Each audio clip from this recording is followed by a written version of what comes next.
Hello and welcome to our Greater Milwaukee Synod Youth Gathering info meeting.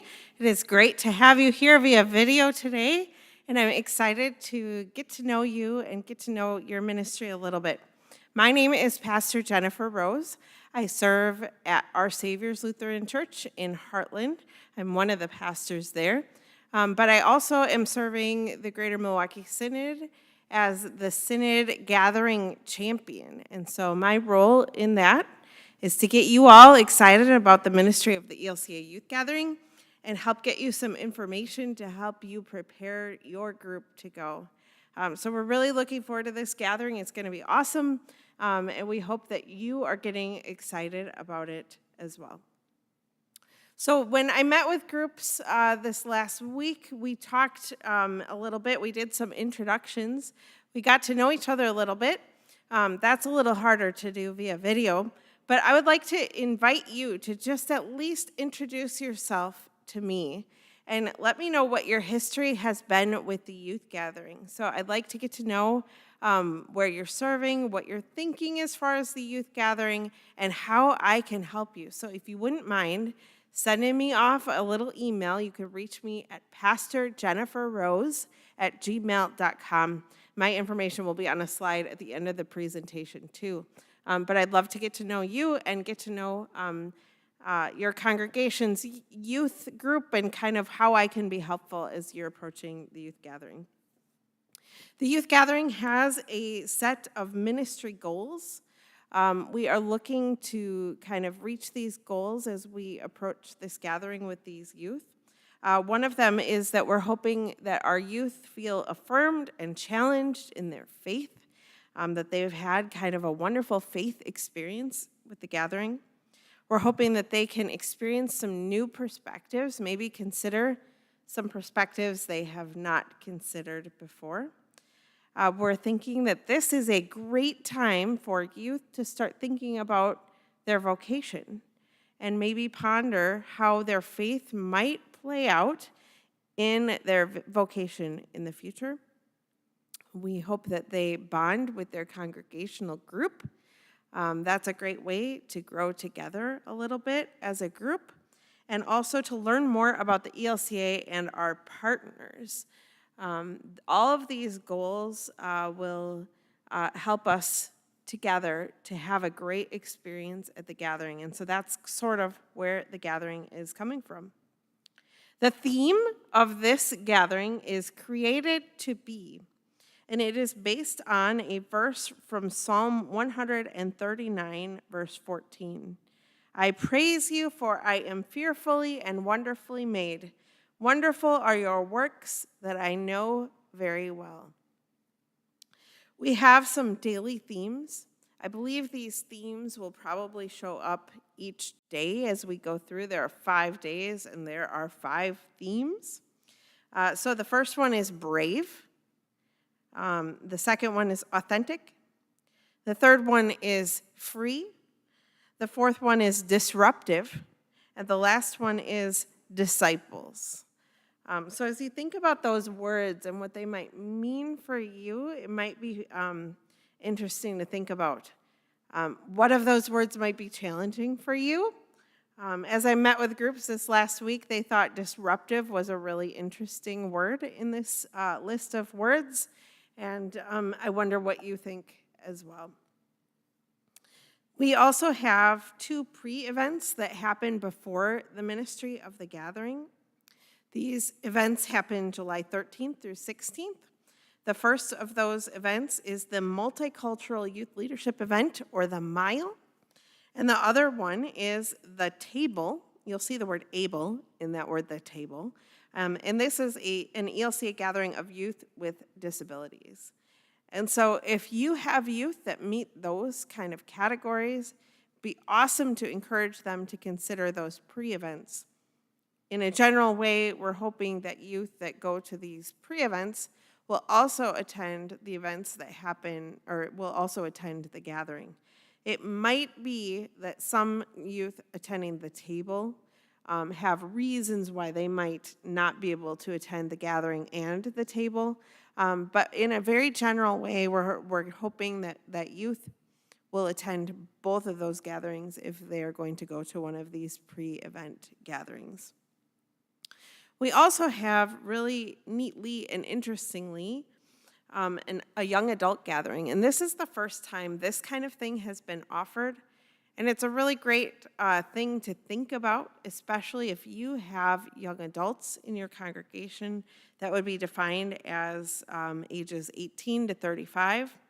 If you have young adults in your congregation that maybe missed their opportunity to attend the youth gathering, or maybe you have young adults in your congregation that are just really gung-ho about things and they would really like to attend this. This is a gathering that will happen alongside the youth gathering.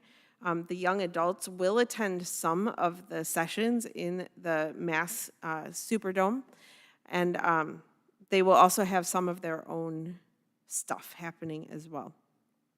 So a couple things to think about with the young adult gathering. First, these are adults, so they're over 18 at that point, and so there will not be chaperones for those groups as you think about that. There's also that group of people attending the young adult gathering will be housed in their own zone, so they will have their own hotel. They will not be in the same hotel as your church group. So even if you bring youth for the youth gathering and young adults for the young adult gathering, they will be in separate hotels and could be far apart. So just some things to kind of keep in mind as you think about the young adult gathering. I'm looking forward to learning more about the young adult gathering and what that experience is going to be like. There's a lot right now that we don't know. So if you have questions about that, feel free to ask. I've got a lot of questions too, but as you learn about the gathering and have your questions, feel free to ask them, and I will do my very best to research and get back to you on different things as soon as I'm able to pass along more information. So back to thinking about the youth gathering. Who can attend the youth gathering? We're looking for youth in 8th through 12th grades at the time of registration, which is this fall 2023. And adult leaders must be at least 21 by the time of the gathering. So that will kind of help you figure out who might be eligible in your congregation to attend. If you've been to the gathering before, you might have a feel of sort of the flow of the youth gathering. When we arrive, there is a little bit of a mass gathering in the evening, the day of arrival. Then we have 3 full days together. Then the last day, day 5, is a day where we have worship all together in a mass gathering, and then we are sent forth from there. So there's really 5 days, but day 1 and day 5 are not true full days. A lot of people do choose to travel on those days, and you might be one of them. So the 3 days on the inside of those days are these tracks of gathering programming that you will see on your screen now. So the first of those is Synod Day. The Synod Day is a day that we get to have together as the Greater Milwaukee Synod. We will have a worship experience together that will be led by our youth. If you have any youth in your congregation that might be interested in participating in leadership roles for that Synod Day, I would be very interested to know about that. I'll be looking to recruit a team of youth to lead our worship service that day. I think the more that we get our youth up and in front of the large gathering, the better. I will also be looking for musical youth, as I would like to put together a little bit of a youth-led band to provide music for that day. So a couple of different things to think about as we think about Synod Day. If you've been to Synod Day in the past, this year is going to be a little bit different as we think about Synod Day. You may have noticed that in the past for Synod Day, that we end up kind of hanging out in a ballroom for most of the day, and the ELCA has gotten a lot of feedback about that. I've probably been one of the people that gave a little bit of feedback on that. It just used to be kind of a day in a ballroom, and that was kind of hard after spending a lot of funds, time, energy traveling. And so they've decided to kind of change it up a little bit this time. So after we have our worship experience together, which is supposed to be about a 45-minute worship experience together, they are going to be sending us out into the city of New Orleans to have some sort of an experience together as a synod. There's a lot of information that I do not know about what that is going to look like. There may be a small cost associated with that work together. We don't know what that looks like yet. It will be some sort of experience where we get to experience a little bit of New Orleans culture and do a little bit of learning together as a synod. As soon as I know more information about that, I will pass it along to you. But I don't know exactly what that will look like. I think we will have some choices to make as a synod as far as what our experience entails. And for those choices, I think I'm going to lean real heavy on talking to our youth, maybe youth that are involved in the plans for the Synod Day worship service, to sort of figure out some ranking of priorities. Of course, cost might be a factor as well. Stay tuned for more information about Synod Day. But that will be a day that we spend together as our synod, and I'm looking forward to it. We also have a day that is called Accompaniment Day. This was formerly known as Service Learning Day. You might be familiar with that term. The youth gathering is kind of going to a sort of different way of looking at what service can kind of encompass. And so they're looking at a couple different modes of service. And so accompaniment is the word that they've chosen to sort of wrap around all of these different things that our youth can participate in. And these are things that you'll be able to kind of rank some choices in as you register. So we have, I'll start at the bottom of the list with the action type service trips are going to be ones that are more like a traditional service experience that you might have had in the past. You know, think we're going out to mow lawns, or we're going out to work in the community. We're using our hands and our bodies to do active service work for somebody else. One of the groups that I led once to New Orleans had a really cool service experience in New Orleans. We cleaned out a cemetery. And I know that sounds funny, but it was really, really neat.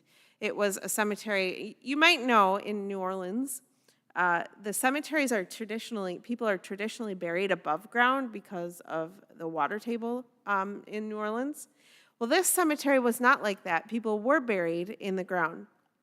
And the cemetery was completely ravaged by Hurricane Katrina. And so it needed to be tidied up quite a bit. And so we worked on making the graves look presentable again, kind of removing, debris that had kind of gone everywhere. And there were even some places where bones had risen to the surface of the ground, and we took care to bury those bones. So don't worry, no youth had to touch those bones if they didn't feel comfortable with that. But there were definitely some learnings as we went through that experience, especially about, every person deserves a proper burial place, a good place to rest after their labors on earth are over, And so that was a really neat experience for my youth. So that's kind of an example of what an action service project might look like, although we don't really find out exactly what we're doing until we get there, or get closer to the trip. And so, you might have a different kind of experience, but that's what an action service or accompaniment day project is. We also have awareness accompaniment day projects, and those projects are where youth are being given the opportunity to grow in awareness of different ministries happening in the New Orleans area, or different opportunities that might be happening. So one of the examples that I was given of what an awareness project might look like is a chef in New Orleans talking about food insecurity, working with the youth on maybe preparing a meal, and then talking with the youth about how this chef works to bring awareness to issues of food insecurity. So that's kind of an idea of what that might look like. There's also this category called advocacy. And advocacy is where youth will be given an opportunity to work in some sort of field of a social justice issue and become an advocate for that issue. This might be like writing letters or making phone calls or doing things like that to bring awareness and advocate for others. So 3 different modes of our accompaniment day, and you will be able to rank your choices on what you would like that to look like. We will also have a day of interactive learning. If you've been to the gathering before, you know that this is kind of I call this a youth room on steroids day. It is a giant convention center with every type of thing you might have ever found in a youth room and then some. So typically there is inflatables. They usually haul in a bunch of couches, so it kind of looks like a youth room. There are places to donate hair and places to donate blood. I believe that there was like a bumper car thing last time. There's been a zip line through this big convention center room.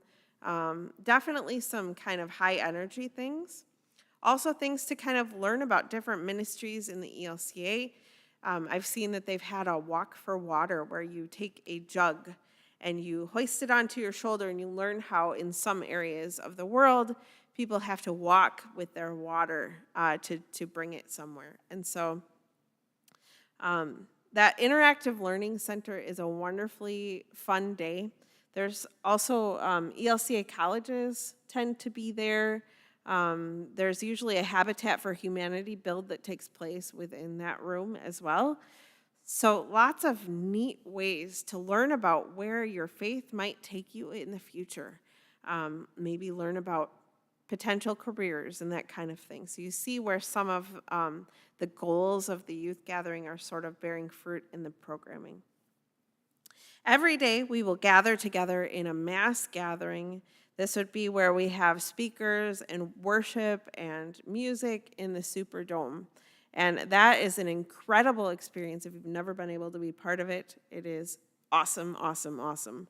I have seen youth have incredible experiences in those mass gathering spaces. I will never forget one year I had a youth sitting right next to me and listened to Nadia Boltz-Weber, our speaker that year, and I just noticed out of the corner of my eye that she just had tears just streaming down her face. It meant so much to her. And so the speakers are usually pretty well-known speakers. There are awesome musicians. It is high production value, high quality stuff, awesome things that happen in the mass gathering. We also have community life, and this is fellowship activities that take place following the mass gathering. So that may look different depending on where your hotel configuration is, but they bring in some like inflatables to the areas around the hotel.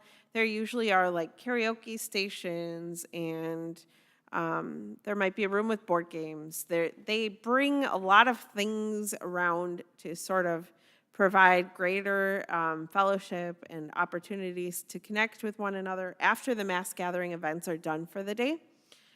One year I went to a talk show that was being filmed kind of near our hotel, and it was some of the hosts of the gathering in the mass gathering space, and they were just sort of, it was really like a morning talk show kind of environment, and that was really, really neat to experience that as well. So lots of different ways of how these programming things work together. So registration is coming up soon. The priority registration opens up on September 15th. So that's the date that you really want to make note of. And I'll tell you a little bit more about why that's important in just a minute. But you'll see that there are different categories for priority, for regular, and for late registration there, and different fees for the different gatherings as well. You'll see that the young adult gathering is a little less expensive than the youth gathering, which I think is great, because I think our young adults probably don't have a lot of financial resources at their disposal. But you'll see the time or the timetable and the table of fees there. There's a $150 deposit per person to get those spots reserved for the youth gathering. So what is priority all about? That's a really important thing. So priority registration is something you definitely want to make note of and take advantage of, because priority registration includes the least expensive registration rate to start with, and the ability to rank your choices on these items that are on your screen. So if you register the majority of your group in priority, you get your hotel assignment also before the 2024 extravaganza, the youth ministry extravaganza. And so if you are out there in New Orleans for that event, you'll be able to kind of scope it out and see where everything is. But if you register priority, you can specify your requests for your hotel location. So there's sort of 4 different zones: the French Quarter, the Superdome, the Convention Center, and downtown. New Orleans is a great city for the youth gathering, and it's why the ELCA keeps going back. It's got wonderful culture, wonderful hospitality, and one of the best things is everything is really accessible by foot. So our youth are going to be walking a whole bunch in New Orleans.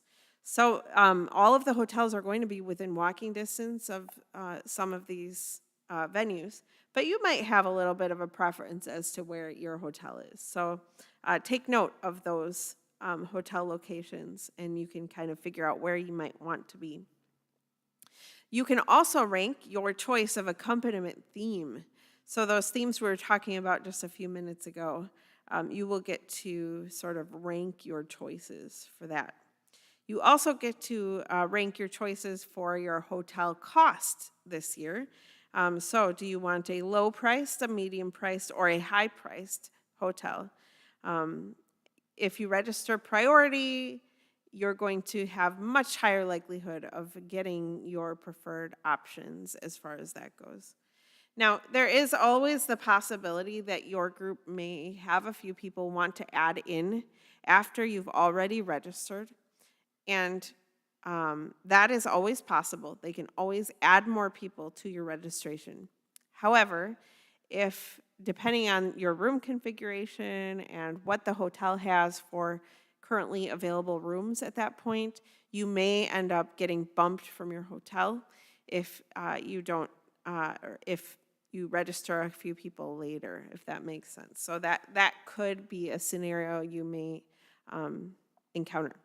The Synod is not housed together at this particular gathering. So your group may be, right next to us, or you could be across the town. So we'll have to find out how that all works out as we get closer to the gathering. But we won't be housed together as a synod for this particular gathering. I think that gives us greater flexibility for all of these options of where we might want to be located and how much we might want to pay. New Orleans is an awesome city with beautiful culture and amazing musical culture. I won't forget one year for the youth gathering, they had the Preservation Hall jazz band, the kids version of that jazz band, came and performed on the stage for the youth gathering people. It was probably the most people they had ever performed for. But it was just an amazing experience to get that, really raw New Orleans jazz sound right on the stage. So I won't forget that, and I'm sure they are going to be pulling in some local musical talent as well. And, you probably want to eat a couple beignets or, maybe get some gumbo. If you haven't had any of that food lately, you'll be in for a treat as we get to New Orleans. So here is the map of housing, and I know on your screen that looks really, really, really tiny, and that's absolutely okay.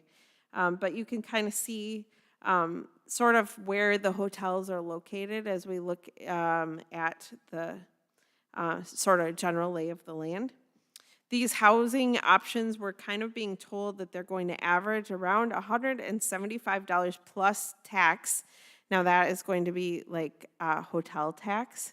So that's a little different than regular tax. I will try to come up with an estimate of what that tax situation is going to kind of look like as we get, and I'll put that in the Facebook group so that you have a little bit of a better idea of what that might be for your budget. But they're also suggesting that you, as you're trying to budget and think about this scenario, that you kind of plan on an average of 3 people per room and not 4 people per room. And that is because we probably will end up being assigned some rooms that have king beds in them. And so those rooms will not be able to house 4 students. And so at an average level, you can kind of count on being able to have 3 people per room. But as you're thinking about your budget, you might also want to think about how your rooming configuration will go, especially as it pertains to adults, your adult leaders, and also your youth. There is no official policy by the youth gathering or by the Greater Milwaukee Synod, as far as I'm aware, of whether adults and youth can share a room. But it is certainly my recommendation that you do not have adults and youth in the same room, and almost certainly never sharing the same bed with a youth and an adult. That being said, there are no, downright rules on that coming from the ELCA or from the youth gathering, and different situations may happen in different congregations. But that's just something to think about as you're thinking about how, your rooming configurations might work. You also might want to check in with your insurance carrier as you think about hotels and what your rooming configuration should look like. So there is an awesome platform that is put out by the youth gathering that is called GLearn. And it is an online hub for all kinds of training resources connected to the youth gathering, the mile, and the table. And so I would encourage all of you to go to GLearn, which is found at the youth gathering website. If you go to elca.org/gathering, you will see links to GLearn. And in the GLearn platform, you can learn a whole bunch more about things like budgeting, how to budget for your group, and that sort of thing, how to find adult leaders, what kind of adults should you be looking for, all sorts of things in there. I do believe that adult leaders for this go-round will be required to complete the training on the GLearn platform. So there is no time like the present. I would totally encourage you to get going on that as soon as you are able. It'll give you lots of information as you're thinking about planning with your group. So if you have questions, things you're wondering about, or if there are any things that I can help you with, please do not hesitate to reach out to me. You can reach me at pastorjenniferrose@gmail.com, or this is my cell phone number, 262-361-3396. That is a good way of getting a hold of me. And you can text, you can call. I will be happy to chat with you, especially if you are feeling a little nervous or a little overwhelmed. That's really what my role is as we approach the youth gathering. We do have some congregational groups that have started talking about maybe organizing for group transportation. So if you are interested in that, it would be very helpful for me to know that. Also, we have some congregations that are looking at their youth group and thinking, wow, I only have maybe 1 or 2 youth. And so our Bishop Paul Erickson, who is wonderful, has said that he would be really interested in having a bishops group. One of the other bishops has done this in the past, and so small congregations might be able to team together to work together to form a group that feels more like an inclusive group together with their adult leaders and with the support of our bishop. And so if that's you, I would love to hear from you so I can get you all connected. If you are interested in helping with the Synod Day worship service, I'd love to hear from you about that. If you have musical youth, I would love to hear about that. But I would really love to hear from you in general. So let me know where you're at, how things are shaping up for you, and we'll stay in touch. Join the Greater Milwaukee Synod Youth Gathering Facebook page for the most up-to-date information. I'm going to keep posting things in there, and hopefully we will get in touch with each other very soon.